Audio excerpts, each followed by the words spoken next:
I was visiting my nephew a few weeks back. He's all 3 years old. And as we were playing cars, he, as only a 3-year-old might say, started to say, "Shoes off." Shoes off. His exclamation. Shoes off. Once I took my shoes off, he then, for the rest of the evening, clumped around in my shoes. I have to be honest with you, that's an image that has stayed with me as I have prepared for our time together this weekend. This is preaching to the choir, ultimately. This is a group that gathers who is very attuned to what it means to take your shoes off and put your feet into the shoes of others. Is that not what solidarity is about? Trying to step out of our comfort zone, put ourselves as best as possible in the challenges and the daily struggles that so many people in our world face. Today's readings invite us to move beyond simply walking in solidarity, putting our feet into the shoes of those on the margins. Today, our readings invite us to have the courage to put our feet into the shoes of our martyrs, of all those people who have gone before us, who witness what it means to live justice. So I invite you today, take a moment to reflect on all the things you've heard over the past 2.5 days. What strikes your heart? What stirs you to a courage that would consider putting your feet into the shoes of those who have gone before us, of those who have witnessed through their lives what it means to live justice? Maybe a way to start this conversation is to ask, where are you standing? Where are you standing in the course of your studies, in the course of your lives, in the course of your relationships? Our good news is always beckoning us back to stand at the foot of the cross. We only have to look at somebody like Jesus, right? Jesus is somebody who constantly chose relationships who were in the midst of carrying the burden of the cross. Dean Brackley, whom many of us hold dear in our hearts, held up for us this concept of downward mobility. That we are a people who are invited to move into relationship downward. And that we live in a world that's all about moving up. It's all about moving into a higher place or a greater prestige. It's moving into a greater economic class. We have been invited over the course of this weekend to be justice workers, and that demands of us a willingness to move to the cross, which means a downward mobility in our relationships.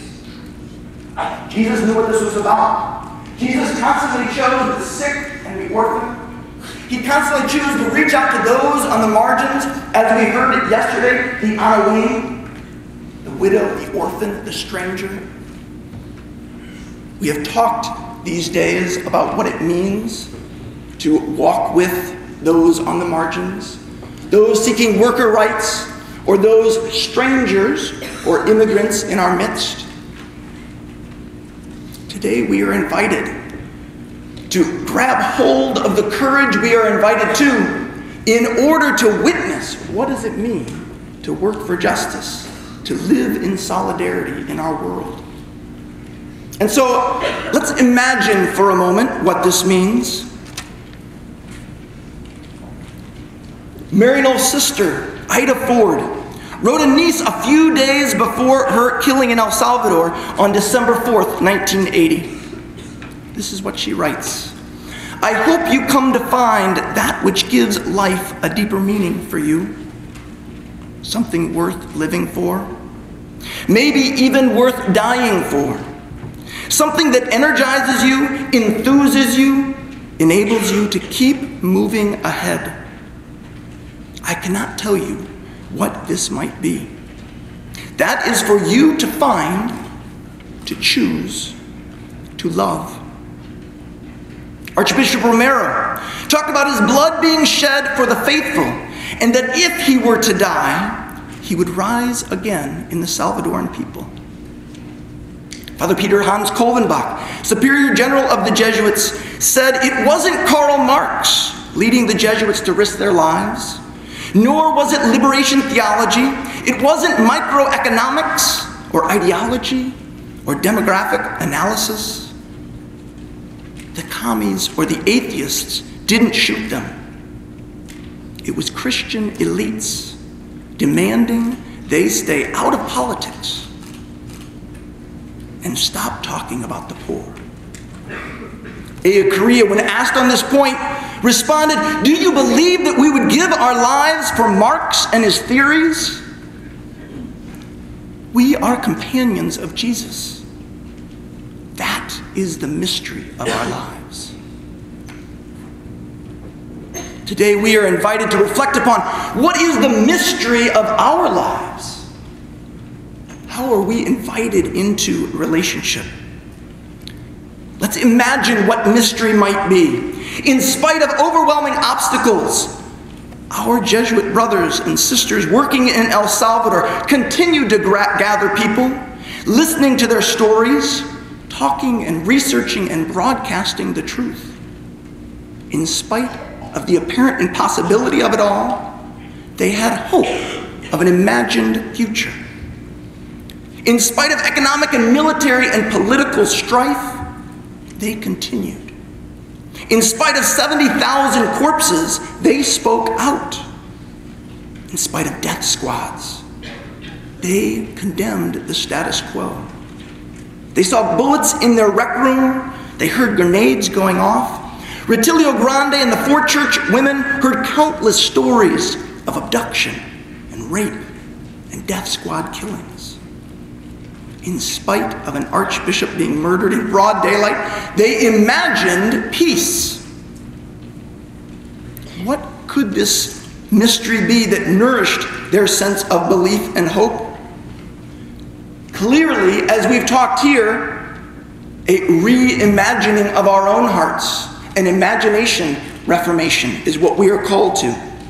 It is that hope is a part of this mystery. For the martyrs, it became a mission to reconcile people to sharing and creating solidarity. They had to imagine a better world. Why? Because they believed in a God of infinite possibilities. Is that not why we gather this weekend? A second aspect to this mystery is that they believed in the theory of scarcity has to be challenged. We just finished a brutal election period in which too much of our language was all about this sense of scarcity. There's not enough, that we have to lop off certain portions of society in order to make it. Our martyrs witness to us that that is bunk. That is not true. That we live in a world in which there is enough. How do we work towards that?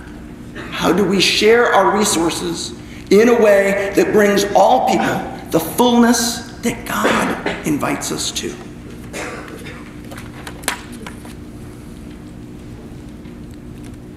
They dared to imagine a better future. In the weeks before their death, they worked hard to broker peace.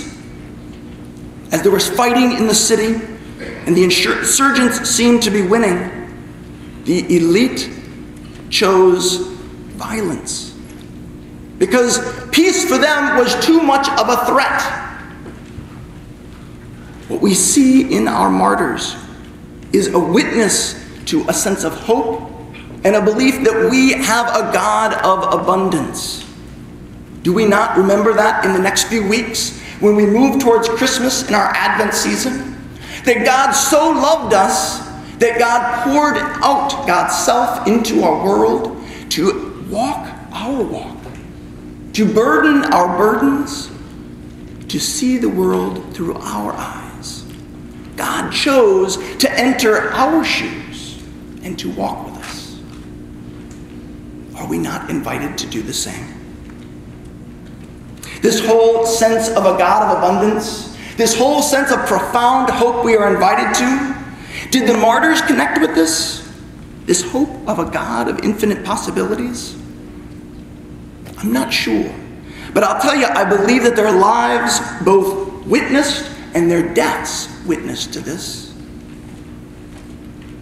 Today, our scriptures invite us to recognize a promise for a future yet unseen.